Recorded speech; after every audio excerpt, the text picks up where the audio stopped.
Serre France, le réseau de conseil et d'expertise comptable présente Parole d'entreprise. Serre France, partenaire de la performance des chefs d'entreprise.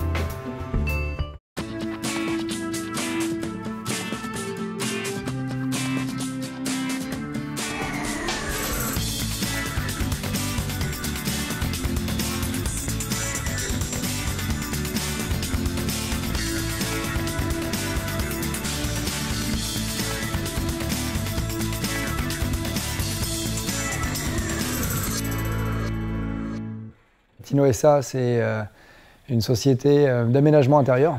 J'ai développé cette entreprise de manière à créer pour un client du clé en main. Et le but était que pour un client qui a besoin d'avoir un court terme, sa salle de bain refaite, sa cuisine refaite ou son dressing, il faut que tout le monde soit dans une coordination bien particulière. Et c'est très compliqué avec plusieurs corps d'État. Donc notre force aujourd'hui, c'est d'avoir tous les corps d'État dans l'entreprise qui permettent cette réactivité et ce court temps d'intervention. C'est celle-là. Ah oui, c'est bon.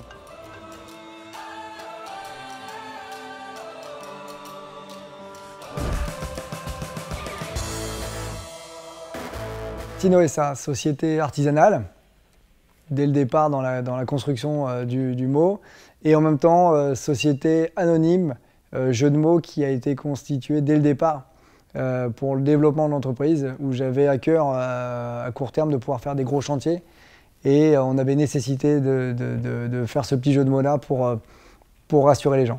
La société s'est développée depuis 10 ans aujourd'hui, de 1 salarié, moi, gérant et salarié, à 25 salariés aujourd'hui. Bah, tu vois, ça avance. Ah, j'ai le portique qui va arriver là de France Fermeture. Ouais. J'ai signé hier avec France Fermeture. Là.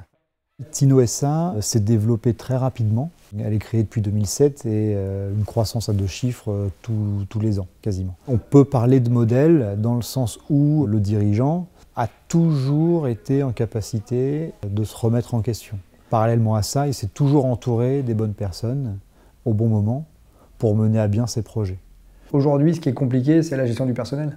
C'est le principal point. Et dès qu'on veut garder la qualité aujourd'hui, c'est l'élément qui peut pas, on peut pas se louper, quoi. Donc c'est le gros point à travailler, c'est de déléguer et puis savoir déléguer, accepter l'erreur.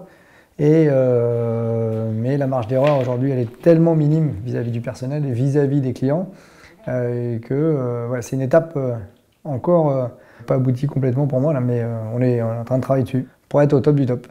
Individuellement, on n'est pas force. Moi, je suis pas né chef d'entreprise, j'ai l'âme d'un entrepreneur, mais il y a des points qu'on doit tous travailler sur les fiches de poste, c'est un truc que j'aurais pas pensé mettre en place. Dernièrement, quand on a fait la réunion avec le responsable sur le document unique, de pouvoir stipuler ça aux employés, bah, ça fait partie de la partie juridique et aussi en sécurité, c'est des choses qu'on n'a pas forcément en tête. Donc cet accompagnement-là, ça nous permet de se cadrer et se mettre aux normes et aux conditions vis-à-vis du Code du travail, par exemple. L'évolution de l'entreprise, entre être un entrepreneur et quelques salariés, l'évolution qu'on a fait aujourd'hui sur la vingtaine de salariés, il y a une démarche complètement différente et mon rôle de chef d'entreprise aujourd'hui a tellement évolué qu'il fallait aussi ces différents interlocuteurs pour me permettre d'arriver à ce stade-là. Donc tout seul, j'aurais pas pu forcément le développer. Monsieur Goncalves a cette capacité-là de se remettre en question systématiquement de manière à avancer. Voilà. S'il y a quelque chose qui ne fonctionne pas correctement, il est capable d'acter que ce n'était pas forcément le bon chemin pour en reprendre un autre. Julien, rappelle-moi pour les... Je viens de voir que tu m'as pas tout livré, et puis les LED, savoir quand est-ce que je les ai, d'accord? Sinon, s'il faut que je les commande ailleurs, mais que tu me dises. Parce que là, il faut absolument que lundi ou mardi, je les pose. Merci. Tu me disais quoi, Chabernaud? Chabernaud, que du coup, si demain matin, tu n'as pas le transfert, oui. Que nous, tu as mis en stand-by le chantier. Je lui envoie un mail, là. Les 3 points, moi, je retiendrai, c'est surtout la capacité à bien s'entourer, la capacité à se remettre en question, et la capacité à avoir systématiquement un quart d'heure d'avance par rapport à ses concurrents. Voilà, c'est vraiment les 3 points que je retiendrai pour mener à bien une croissance et pérenniser une activité. Il y a 2-3 ans en arrière, on a commencé à se poser les questions sur le transfert de nos bureaux. On a décidé d'acheter une ancienne piscine ici en pleine centre-ville de Cany-Barville, qui était à l'abandon, avec une grande surface, on a 800 mètres carrés, au pied d'un centre commercial, donc on est au cœur d'une ville. Et de suite, on a sauté dessus pour réhabiliter cette piscine en showroom. Et pourquoi ça? Parce qu'aujourd'hui, le client a une grande nécessité de voir, de toucher, et c'est principalement ce qui fait qu'on vend. Aujourd'hui, vendre une cuisine à 25 000 €, une salle de bain à 12 000 €, il faut que le client il ait vu tous les produits, il faut qu'il ait vu son robinet, il faut qu'il ait vu son interrupteur, il faut qu'il ait vu sa faïence. Et c'est principalement ce qui fait vendre.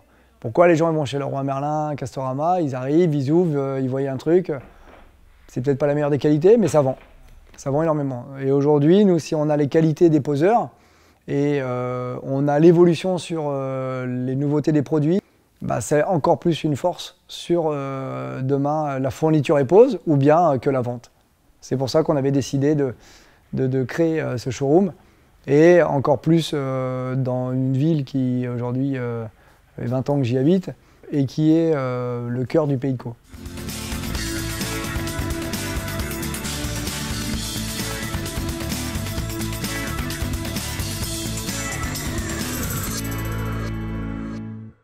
Serre France, le réseau de conseil et d'expertise comptable vous a présenté Parole d'entreprise. Serre France, partenaire de la performance des chefs d'entreprise.